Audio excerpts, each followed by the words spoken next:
I told you I hate this food. Are you trying to annoy me by making it? Your husband might like it, but I don't. Cook something else right now." This was my mother-in-law, always critical and sarcastic. I wasn't sure how much more of her bullying I could handle. For a while, I thought I'd just have to put up with her behavior forever. But then, something happened that changed everything. My name is Ellen. I've been married to my husband, George, for 3 years. We live with his parents in their house. George is often away for work and is currently on a business trip. I used to feel uneasy when he wasn't around, but now I'm so busy that I barely have time to miss him.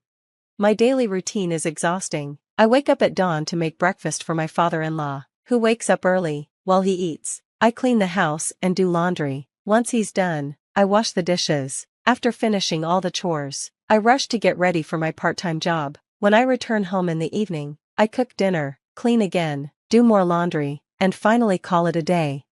But the hardest part of my life isn't the workload, it's dealing with my mother-in-law's constant bullying. Even though she stays home all day and doesn't do any housework, she finds fault with everything I do. She complains about the food I cook and says the house isn't clean enough. Even after I spend hours scrubbing and tidying, she goes out of her way to make me feel small and worthless. She seems to enjoy bullying me. She's well known in the neighborhood for being flashy and showing off. She wears jewelry that doesn't suit her and walks around as if she's important. The neighbors pretend to compliment her, but I know they don't mean it. They just want to avoid getting on her bad side. This is because of my father-in-law. He used to be an executive at a big local company and is still respected in the community, even though he's retired. Many people in the neighborhood work for the same company, so they stay polite to avoid upsetting him. This is why the neighbors cared so much about my mother-in-law. Even though my father-in-law was a kind and humble man, my mother-in-law acted bossy because of his status. The neighbors didn't like her attitude, but they never said anything to her face. I felt completely alone. No matter how badly my mother-in-law treated me, I had no one to confide in. Everyone in the neighborhood seemed to just tolerate her. But my father-in-law was different. He was always thoughtful and caring toward me. After retiring, he started getting sick more often. Sadly, he was eventually diagnosed with advanced cancer. The doctors told him to prepare for the worst. Unlike my mother-in-law, my father-in-law was kind and respectful. I appreciated everything he had done for our family, especially how he provided financial security. To show my gratitude, I did my best to take care of him. I spent time talking to him, played cards with him, and prepared meals that were easy for him to eat and full of nutrients. He appreciated my efforts and often thanked me with kind words. "Thank you, you make my days so much brighter." I always replied, "I'm just doing what I can, don't worry about it."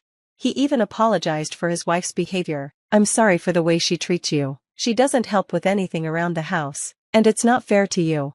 I could see that he felt bad about how his wife acted, but his gentle nature made it hard for him to confront her. Still, it meant a lot to me that he acknowledged how difficult she made my life. One day, he said, "Ellen, I'm sorry you've had to take on so much. Please don't feel like you have to do all this for me." I held his hand and said, "Don't say that. I just want to give back for everything you've done for me."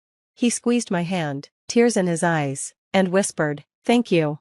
But then, things got worse. My father-in-law's health declined rapidly, and he had to be rushed to the hospital. He was unconscious when the ambulance took him, and the doctors warned us to prepare for the worst. Seeing him in that state broke my heart. I couldn't stop crying as I watched him struggle, his face showing so much pain. I thought my mother-in-law must be devastated too, so I tried to comfort her, but her reaction shocked me. With a cold expression, she said, "He's not going to recover, but at least his inheritance will be enough." Her words made me furious. How could she think about money at a time like this? Even though my father-in-law was still in a coma, I visited him every day. I sat by his side and talked to him, hoping he could hear me somehow. I kept talking to my father-in-law at the hospital every day, hoping he'd wake up and respond, but he didn't show any signs of waking up. Meanwhile, my mother-in-law never came to visit him. "Why don't you go see your husband once in a while?" I asked her. "Don't tell me what to do. I'm too busy to waste my time at a hospital," she snapped. Whenever I encouraged her to visit him, she just said more horrible things. Once, she even said, "Hey Ellen, you bring him clean clothes every day, right? Just tell everyone I did it. Don't mess up and say it was you." She wanted to take credit for something she never did. She also said, "He'll never wake up, and his inheritance is mine." Don't you dare tell anyone anything different. Her selfishness made me furious. She only cared about his money, not his well-being. At home, my mother-in-law's bullying got worse since my father-in-law wasn't around. Stop talking about visiting him and get cooking, she barked one day. It's not time to make dinner yet. I'm going to the hospital now and will cook when I get back, I replied. You're so annoying, Ellen. I've told you 100 times, he's just going to die and leave me his money. He doesn't need your visits or sympathy, she said coldly. Hearing her insult my father-in-law made me want to lash out, but I held my tongue. Then, one day, I got an unexpected call from the hospital. Is it true? Thank God, I cried. My father-in-law had woken up from his coma, and his condition was stable. I was overjoyed. I rushed to the hospital with my mother-in-law. Welcome back, I'm so glad to see you, I said. Thank you, Ellen. I'm sorry for causing you so much trouble, my father-in-law said with a gentle smile. My mother-in-law suddenly put on an act. Oh, honey, I took care of you every single day, she said sweetly. You did? You even brought clean clothes for me? He asked. Yes, I did everything, she lied confidently. She glanced at me, expecting me to back up her lie, but I ignored her. She looked annoyed, but I didn't care. My father-in-law noticed her strange behavior. When my mother-in-law left the room in a bad mood, he turned to me. Ellen, are you okay? He asked.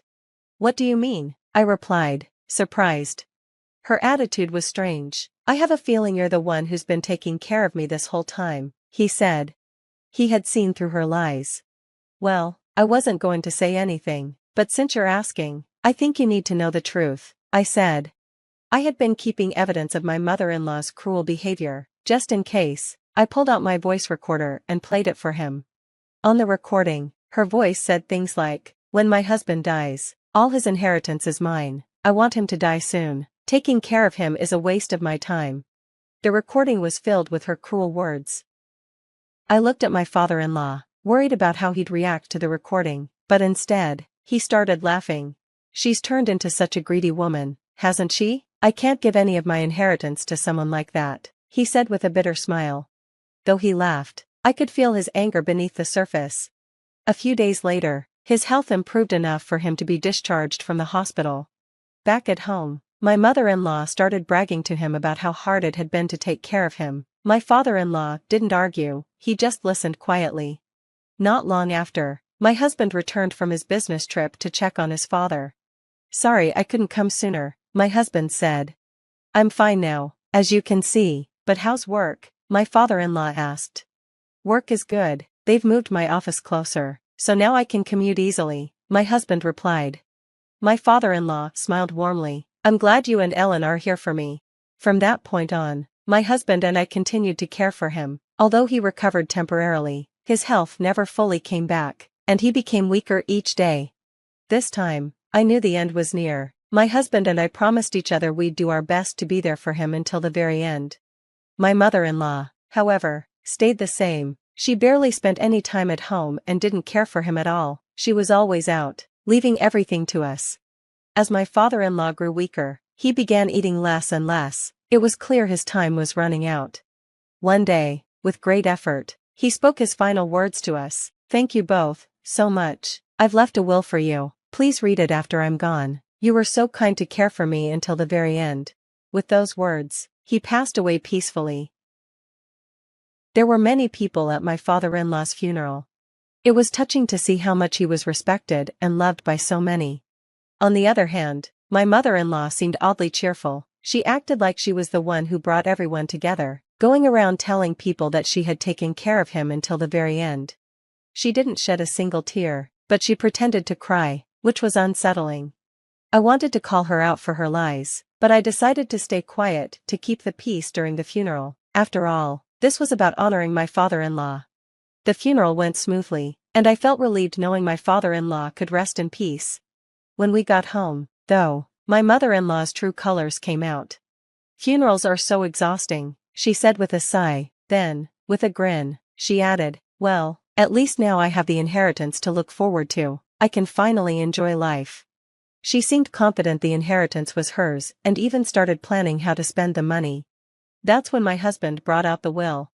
Mom, Before you get ahead of yourself, Dad left a will. We haven't read it yet, but it mentions the inheritance, he said.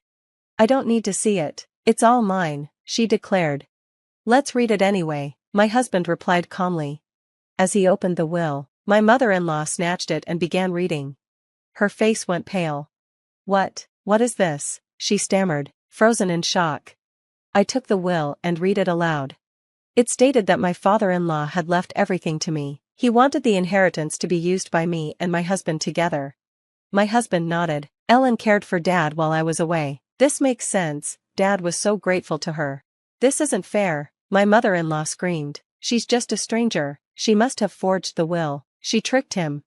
Stop it, Mom, my husband snapped. You never took care of Dad. I know everything, both Ellen and Dad told me how you acted, that's why he chose to leave everything to Ellen. My mother-in-law broke down, crying hysterically. Please, at least let me keep the house, she begged. I felt a little sorry for her losing the home she had lived in for so long. To calm her down, I decided to give her part of the inheritance. You can keep the house, I said firmly, and I'll give you some money too, but from now on, you'll have to live on your own. We'll move out, so the house will be yours. Her mood changed instantly. Oh, thank you, I was so scared I'd lose the house too, she said, relieved. If you're going to leave, then just go, she snapped at me. And then she immediately went back to being her usual rude self. I was frustrated for falling for her fake crying, but at least if I left, I would never have to deal with her again. The thought of being free from her was more important than giving her a small portion of the inheritance. A week later, we started looking for a place to live. We planned to move into an apartment for now and eventually build our own house. Thanks to my father-in-law's inheritance, we were able to afford a beautiful house. I even planned to build a small altar for my father-in-law, as a way to honor him for everything he did for us. I was thrilled knowing that I could finally live without the fear of my mother-in-law's judgment. Meanwhile, my mother-in-law hadn't changed. She was still spending money recklessly, living as if nothing had happened. But with my husband and I gone, the neighbors started to shift their attitudes. They no longer needed to worry about her now that my father-in-law was gone, and they began talking about her behind her back. My mother-in-law continued her extravagant lifestyle, spending more than she had, including draining her savings and pension. Eventually, she had to sell the house she had fought so hard to keep. Now, she has no home and no job, and I have no idea what she's doing. She's no longer a part of my life, and honestly, I don't care where she goes or what happens to her.